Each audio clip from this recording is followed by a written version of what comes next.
Not only will J.J. Abrams be connecting the prequel trilogy and the original trilogy to Star Wars Episode 9, but also elements of Star Wars Rebels, the animated TV series. This is Mike Zero. If you guys are new to the channel, do make sure to subscribe to see future Star Wars content.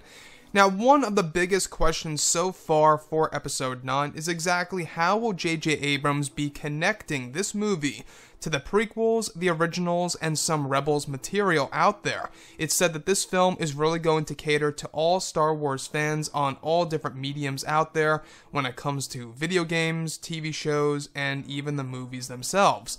Now, these past couple of weeks or so, we've been learning a whole lot more about this film when it comes to some of the set leaks, the set designs, the concept art and storyboard descriptions, etc. One of which specifically has all to do with the description of a character that could very well give us multiple hints of Ahsoka Tano being in Episode 9. And we heard about this lightly before in the past. Now, specifically, a description of both Rey, Finn, and Poe Dameron, with dead stormtroopers on the ground around them with tons of rubble. This seems to be after a major battle. There are fallen trees and smoke as well as fire in the background. In the background, a Togruta is seen with her montrals the same as Ahsoka Tano's.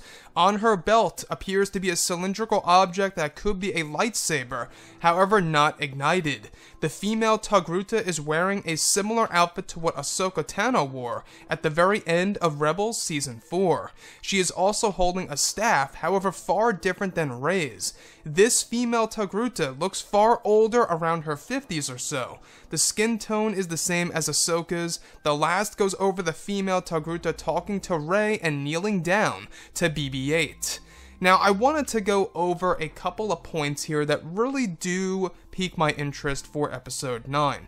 Now, if this is indeed Ahsoka Tano, and it seems like it could very well be for Episode 9, you know, the fact that this character is in or around her 50s, it's a female Togruta, which by the way is the species of Ahsoka Tano.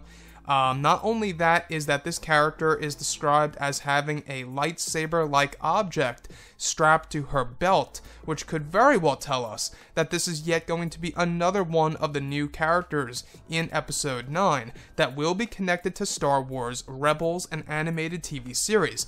Now, it's not too outlandish to say that J.J. Abrams would actually insert a Rebels character into a trilogy movie. Now, they did this with Rogue One, a Star Wars story, with, of course, you know, some of the characters out there.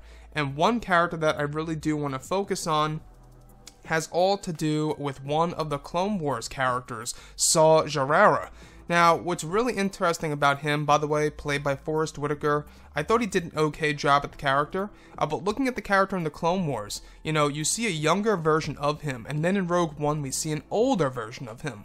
Seems as so that maybe JJ is trying to do the same exact thing in Episode 9, to kind of, instead of use the Clone Wars material, now using Rebels material, and kind of taking that character into live-action form, however making that character far older, in order to, yes, make the character a little bit more original.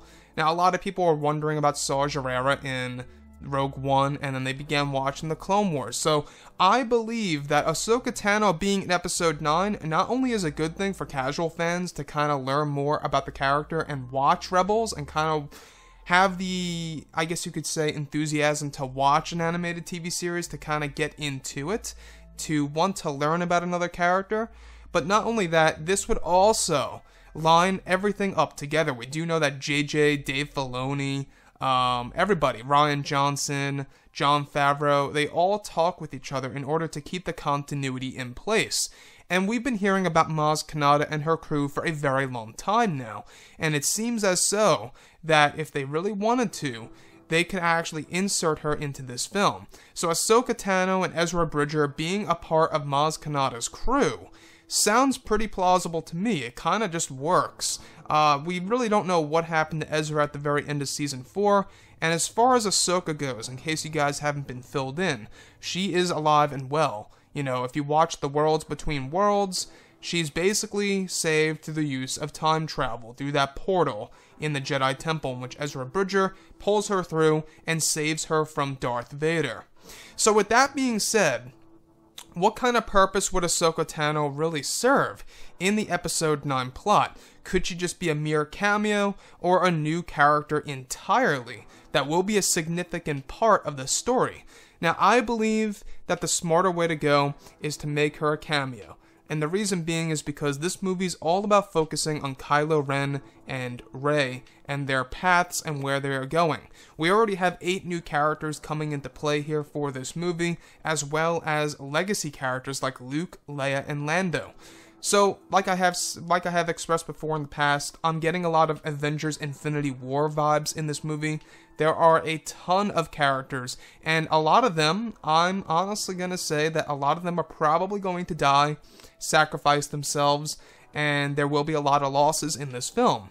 So I would really like to hear what you guys have to say about all this below in the comments, and if you guys did enjoy the content for today, do make sure to drop a thumbs up on this video to support the channel. I thank you all so very much for the kind support, and I'll catch you guys next time.